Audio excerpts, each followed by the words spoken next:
रीना गुप्ता, ये एक और बखेड़ा।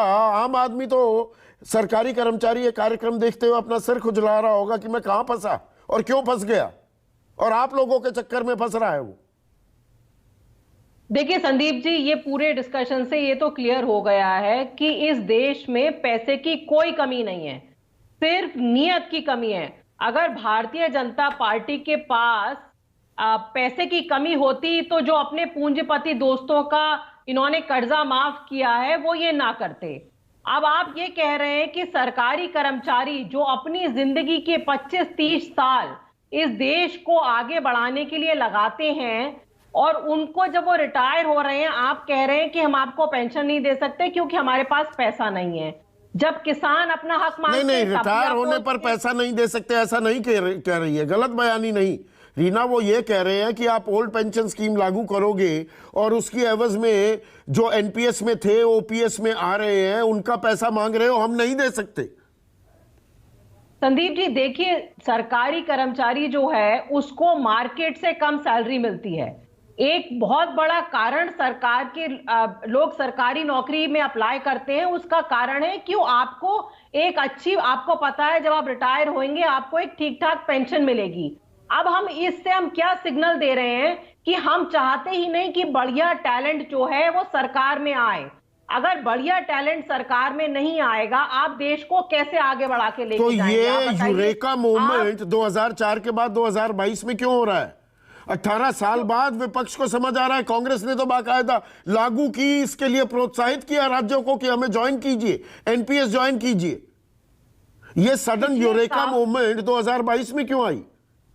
काफी टाइम से संदीप जी इसके बारे में सरकारी कर्मचारी मांग कर रहे हैं, और जिस तरह किसानों को आंदोलन करना पड़ा, सरकारी कर्मचारियों को वैसा ही आंदोलन करना पड़ेगा। आज आपने देखा होगा महाराष्ट्र में एक बड़ा आंदोलन शुरू हुआ है, क्योंकि ये जो सरकार है, केंद्र सरकार, ये सिर्फ अपने पूंजीपति दोस्तियों का कर्जा माफ करने के लिए इनके पास पैसा है। मेहुल चोस्की, नीरव मोदी जितना पैसा लेके भाग गए, कितने हजारों लाखों सरकारी कर्मचारियों को आप ओपीएस दे सकते थे उसके माध्यम से।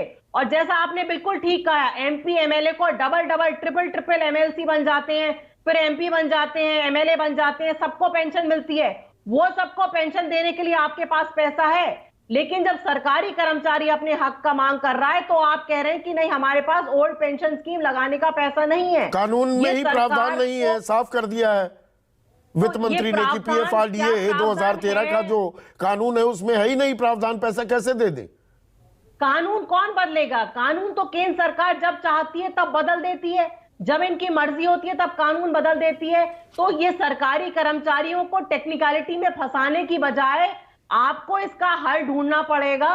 सरकारी कर्मचारी बहुत परेशान है। मैं कितने ऐसे कर्मचारियों से मिल चुकी हूँ संदीप जी। पर सरकार ने जो अपना रुख साफ किया है, पंजाब सरकार अब ये जोखिम उठा पाएगी? आप कैसे लागू करेंगे? अगर एनपीएस का पैसा वापस नहीं दे रहा केंद्र और कह देता है हमारे खाते में तो है ही नहीं, ना प्रावधान है, आप कैसे लागू कर देंगे? देखिए, पंजाब सरकार इस पूरे मामले की छानबीन कर रही है। हम लोगों ने इस पे एक बड़ी कमेटी बैठाई है, वो पूरा देख रही है कि किस तरह से हम इसको लागू करेंगे। लेकिन इसको लागू करने के लिए हम कटिबद्ध हैं, और हम जितने भी सरकारी कर्मचारी इसका आंदोलन करना चाहते हैं, उस आंदोलन में भी माननीय मुख्यमंत्री श्री अरविंद केजरीवाल ने कहा है कि हम पूरी तरह इसके साथ हैं।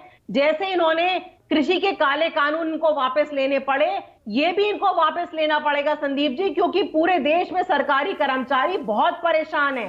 कितने नहीं, ये सिर्फ कानून की बात है क्या प्रोफेसर?